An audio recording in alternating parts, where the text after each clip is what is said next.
வணக்கம். புதுவை மற்றும் அதனை சுற்றியுள்ள பகுதிகளில் நடைபெற்ற பல்வேறு நிகழ்வுகளை விரிவாக காண்பதற்கு முன்பு தலைப்புச் செய்திகளை காண்போம்.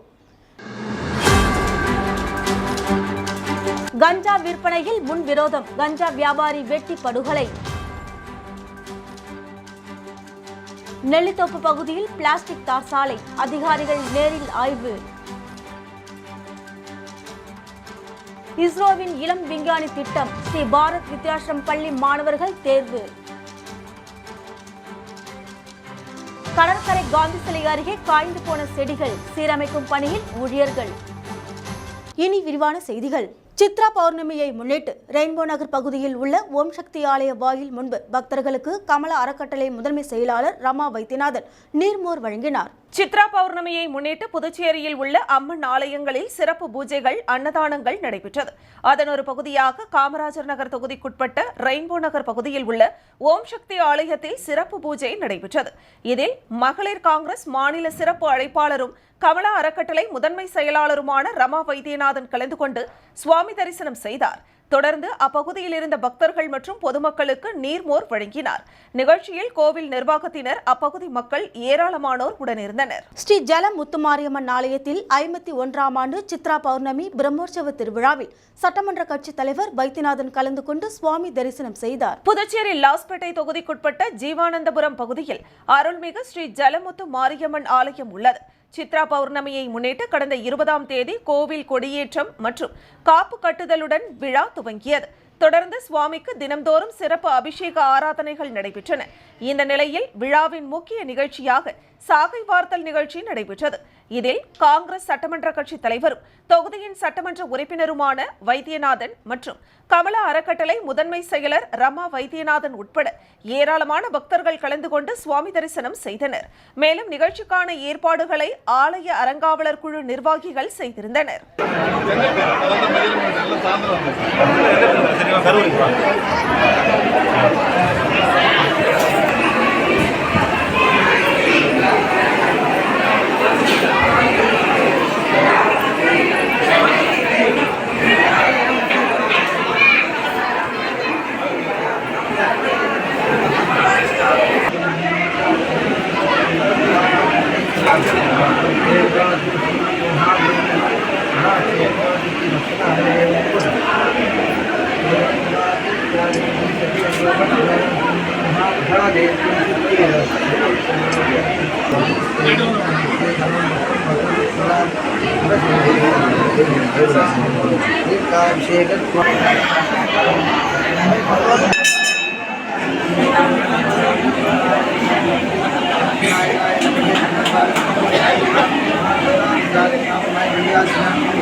புதுச்சேரி கடற்கரை காந்தி சிலை அருகில் காய்ந்து போன செடிகள் மற்றும் புற்களை நீக்கி சீரமைக்கும் பணியில் ஊழியர்கள் ஈடுபட்டு வருகின்றனர். புதுச்சேரியில் கோடை காலம் தொடங்கியுள்ள நிலையில் பொதுமக்கள் மாலை நேரங்களில் இளைப்பாற கடற்கரை பூங்காக்களுக்கு வர தொடங்கியுள்ளனர்.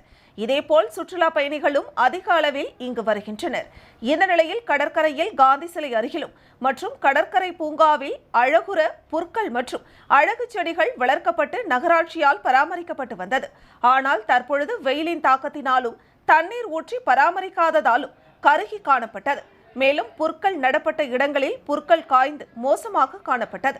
இந்த நிலையில் விரைவில் பள்ளிகளுக்கு விடுமுறை விடப்பட உள்ளதால் அதிக அளவிலான குழந்தைகள் கடற்கரைக்கு வருவார்கள் என்றும் அதற்கு முன்பாக கடற்கரையை சீரமைத்தால் நன்றாக இருக்கும் என்று பொதுமக்கள் வைத்த கோரிக்கையை ஏற்று தற்பொழுது ஊழியர்களை கொண்டு கடற்கரை காந்தி சிலை மற்றும் கடற்கரை பூங்காவில் காய்ந்து போன செடிகள் மற்றும் புற்களை அகற்றி சீரமைக்கும் பணி தீவிரமாக நடைபெற்று வருகிறது.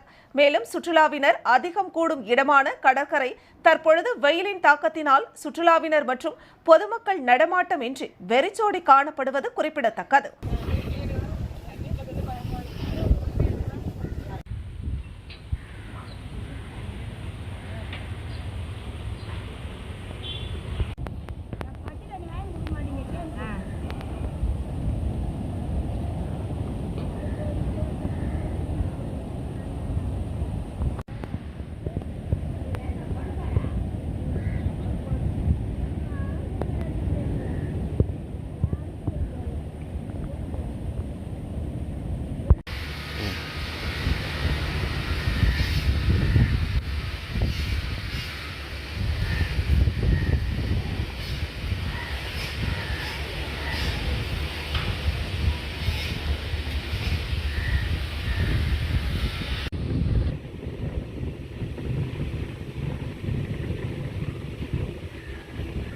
ஸ்ரீ விஜய கணபதி திருக்கோவிலில் அறுசுவை சமபந்தி விருந்து அன்னதானம் நடைபெற்றது. காமராஜர் நகர் தொகுதிக்குட்பட்ட செந்தாமரை நகர் பகுதியில் அமைந்துள்ள ஸ்ரீ விஜய கணபதி பெருமாளின் திருக்கோவிலில் 27ஆம் ஆண்டு நிறைவு விழாவை முன்னிட்டு அபிஷேகம் ஆராதனை நடைபெற்றது.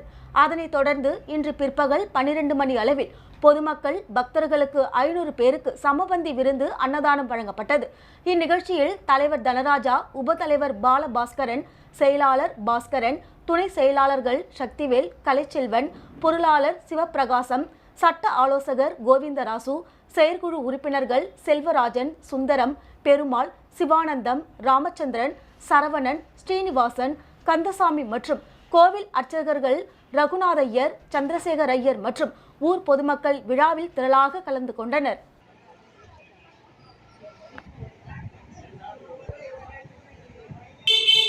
சிறப்பாக நடைபெறுவதால் அனைவரும் கலந்து கொள்ளுமாறு கேட்டுக்கொள்ளப்படுகிறோம். அனைவரும் வருக வருக.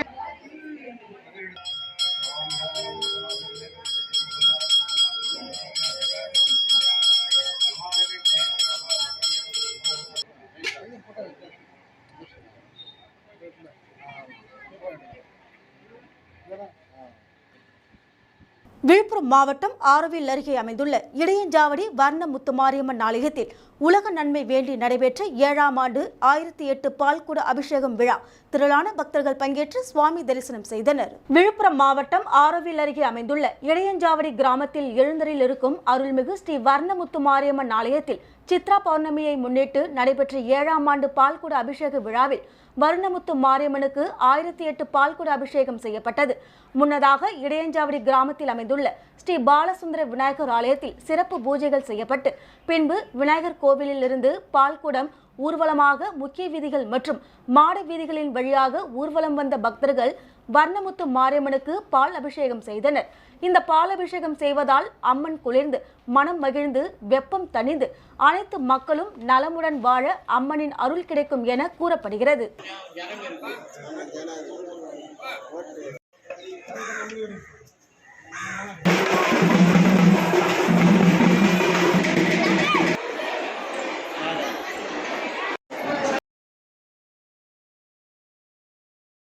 கஞ்சா விற்பனையில் முன் விரோதம், கஞ்சா வியாபாரி கொலை. புதுச்சேரி பெரியார் நகர் பகுதியை சேர்ந்தவர் பிரபல ரவுடி 25 வயதான ருத்ரேஷ். பெரியார் நகர் கங்கையம்மன் கோவில் பால்குடம் ஊர்வலம் இன்று நடைபெற்றது. ஊர்வலம் முடிந்து அபிஷேகத்திற்காக திரளான பக்தர்கள் கோவிலில் திரண்டிருந்தனர். அப்போது அங்கு வந்த 5 பேர் கொண்ட கும்பல் ருத்ரேஷை சரமாரியாக வெட்டியது. இதில் சம்பவ இடத்திலேயே இரத்த வெள்ளத்தில் மயங்கி விழுந்த ருத்ரேஷ் துடிதுடித்து உயிரிழந்தார். இதுகுறித்து தகவல் அறிந்தவுடன் உருளையன்பேட்டை காவல்துறையினர் விரைந்து சென்று உடலை கைப்பற்றி பிரேத பரிசோதனைக்காக கதிர்காமம் அரசு மருத்துவமனைக்கு அனுப்பி வைத்தனர்.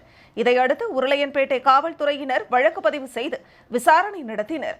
விசாரணையில் ருத்ரேஷுக்கும் அப்பகுதியை சேர்ந்த ஈஸ்வர், கௌதம் கும்பலுக்கும் கஞ்சா விற்பனையில் முன்விரோதம் இருந்து வந்ததும் இந்த முன்விரோதம் காரணமாக ருத்ரேஷ் கொலை செய்யப்பட்டு இருப்பதும் தெரிய வந்தது. தப்பி ஓடிய குற்றவாளிகளை தனிப்படை காவல்துறையினர் தேடி வருகின்றனர்.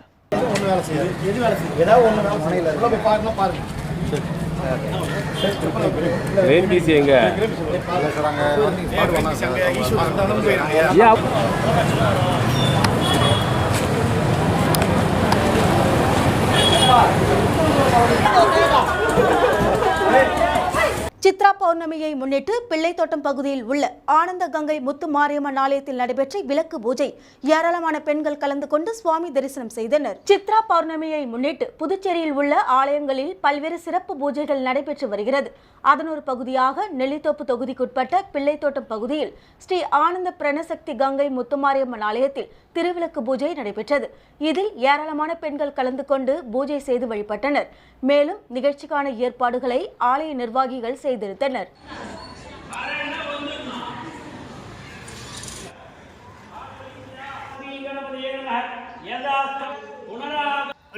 அடுத்தது கைக்கு நேரம் ஓம் ஸ்ரீ பாகு பிரதாயை நம பாகுன் பூஜயாமி. அடுத்தது உதட்டுக்கு நேரம். விளம்பர இடைவெளிக்கு பிறகு செய்திகள் தொடரும். ஐயோ கடவுளே, என்ன மிஸ்? நான் டெஸ்டுக்கு ப்ரிப்பேர் ஆகணும். இந்த போனை வச்சுக்கிட்டு முடியல வெற்றி. ஒரு லேப்டாப் இருந்தா எவ்வளவு நல்லா இருக்கும். உன்னை சந்தோஷப்படுத்துற மாதிரி ஒரு விஷயம் என்கிட்ட இருக்கு. டாடாய், என் பொண்டாட்டிக்காக புது டெல் இன்ஸ்பிரான் 14 லேப்டாப். இதுல கேமரா, ஸ்பீக்கரு, இவ்ளோ பெரிய டிஸ்பிளே, இதெல்லாம் நீ ஐஏஎஸ் ஆகிறதுக்கு பயங்கர யூஸ் ஆகும். ரொம்ப தேங்க்ஸ். என் பொண்டாட்டிக்காக நான் இதை கூட செய்ய மாட்டேனா? இப்போ இந்த ரொமான்ஸ் எல்லாம் வேண்டாம், நான் படிக்கணும். நீ வெளிய போ. செய்திகள் தொடர்கின்றன. சித்ரா பௌர்ணமியை முன்னிட்டு உலக நன்மை வேண்டி வெயிலின் தாக்கம் குறைய பனித்திட்டு கிராமத்தில் பிரசித்தி பெற்ற அருள்மிகு ஸ்ரீ ஊத்துக்காட்டு மாரியம்மனுக்கு பால்குடம் எடுத்து அம்மனுக்கு அபிஷேகம் செய்யப்பட்டது. புதுச்சேரி கிருமாம்பாக்கம் அடுத்துள்ள பனித்திட்டு மீனவ கிராமத்தில் சித்ரா பௌர்ணமியை முன்னிட்டு உலக நன்மைகள் வேண்டியும் வெயிலின் தாக்கம் குறையவும் அம்மனுக்கு பால்குடம் ஏந்தி பால் அபிஷேகம் செய்யப்பட்டது. 6ஆம் ஆண்டாக நடைபெற்ற சித்திரை பௌர்ணமி விழாவில் முன்னதாக பனித்திட்டு கிராமத்தில் பிரசித்தி பெற்ற அருள்மிகு ஸ்ரீ ஊத்துக்காட்டு மாரியம்மன், ஸ்ரீ மகா காளியம்மன், ஸ்ரீ கங்கையம்மன் ஆலயங்கள் உள்ளது. அதில் இன்று காலை அருள்மிகு ஸ்ரீ மகா காளியம்மன் சன்னதியிலிருந்து மேல தாளங்கள் முழங்க பால் குடங்களை ஏந்தி பனித்திட்டு கடற்கரைக்கு சென்று மீனவ மக்கள் கடவுளாக வணங்கக்கூடிய கடல் அன்னையின் கரையில் பால் குடங்களை வைத்து அபிஷேக ஆராதனைகளையும் அதனைத் தொடர்ந்து தீபாராதனையும் நடைபெற்றது. இவ்விழாவில் சிறப்பு அழைப்பாளராக ஏம்பலம் சட்டமன்ற உறுப்பினர் லட்சுமிகாந்தன் கலந்து கொண்டு சுவாமி தரிசனம் செய்தார். அதனைத் தொடர்ந்து 108 பால் குடங்கள் கடலோர பகுதிகளின் வழியாக மேலதாளங்கள் முழங்க வீதி புறப்பாடாக சன்னதிக்கு வந்து ஸ்ரீ கங்கையம்மன், ஸ்ரீ ஊத்துக்காட்டு மாரியம்மன், ஸ்ரீ மகா காளியம்மன் சன்னதிக்கு பால் குடங்களை தலையில் சுமர்ந்து வந்தனர். நேர்த்தி கடனுக்காக பின்னர் மூலவர் மற்றும் உற்சவ மூர்த்திகளுக்கு பால் அபிஷேகம் செய்து உலக நன்மைகள் வேண்டியும் வெப்ப சலனத்தை குறைப்பதற்கும் பாவங்கள் தீர்ந்து நன்மைகள் நடைபெறுவதற்கும் மீனவ பெண்கள் நேர்த்தி கடன் செலுத்தினர். மலர்களால் அலங்கரிக்கப்பட்டு மகா தீபாராதனை நடைபெற்றது. மேலும் அன்னதானங்கள் வழங்கப்பட்டது. இந்த ஏற்பாட்டினை பனித்திட்டு பஞ்சாயத்தார்கள் மற்றும் ஊர் பொதுமக்கள், இளைஞர்கள் செய்திருந்தனர்.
விஞ்ஞானி திட்டம் நிகழ்ச்சிக்கு அகரம் புதுச்சேரி ஸ்ரீ பாரத் வித்யாசிரம் மேல்நிலைப் பள்ளி மாணவர்கள் தேர்வு செய்யப்பட்டுள்ளனர்.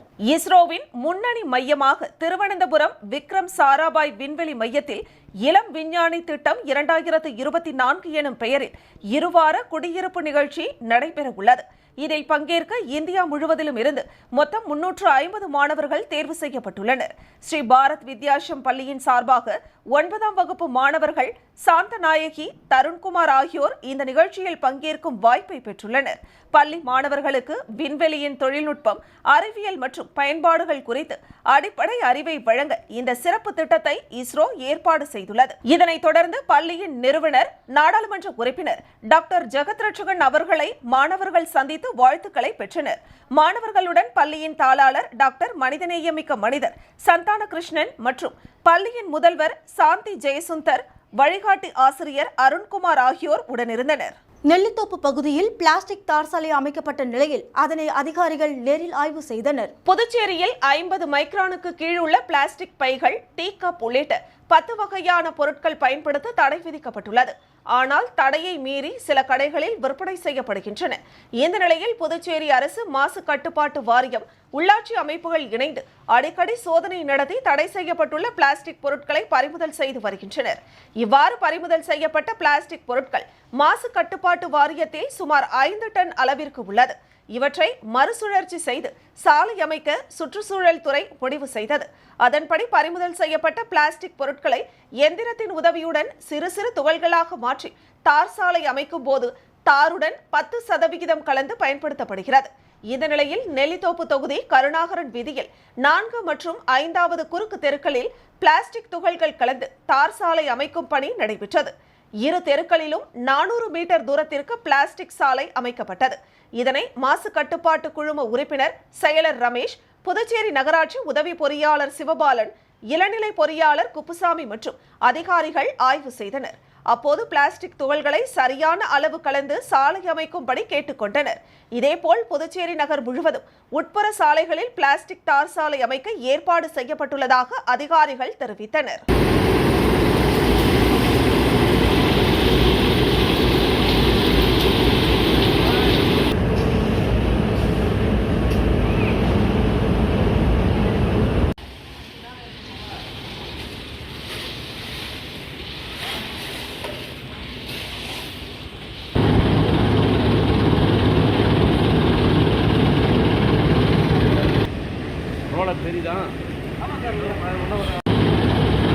மீண்டும் தலைப்புச் செய்திகள். கஞ்சா விற்பனையில் முன்விரோதம், கஞ்சா வியாபாரி வெட்டி படுகொலை. நெல்லித்தோப்பு பகுதியில் பிளாஸ்டிக் தார் சாலை, அதிகாரிகள் நேரில் ஆய்வு. இஸ்ரோவின் இளம் விஞ்ஞானி திட்டம், ஸ்ரீ பாரத் வித்யாசிரம் பள்ளி மாணவர்கள் தேர்வு. கடற்கரை காந்தி சிலை அருகே காய்ந்து போன செடிகள் சீரமைக்கும் பணியில் ஊழியர்கள். இத்துடன் செய்திகள் நிறைவடைகின்றன. உங்களிடமிருந்து விடைபெறுவது ஜானகி. செய்திகளை உடனுக்குடன் தெரிந்து கொள்ள கமலா தொலைக்காட்சியின் சமூக வலைதளத்தை பின்பற்றவும். நன்றி, வணக்கம்.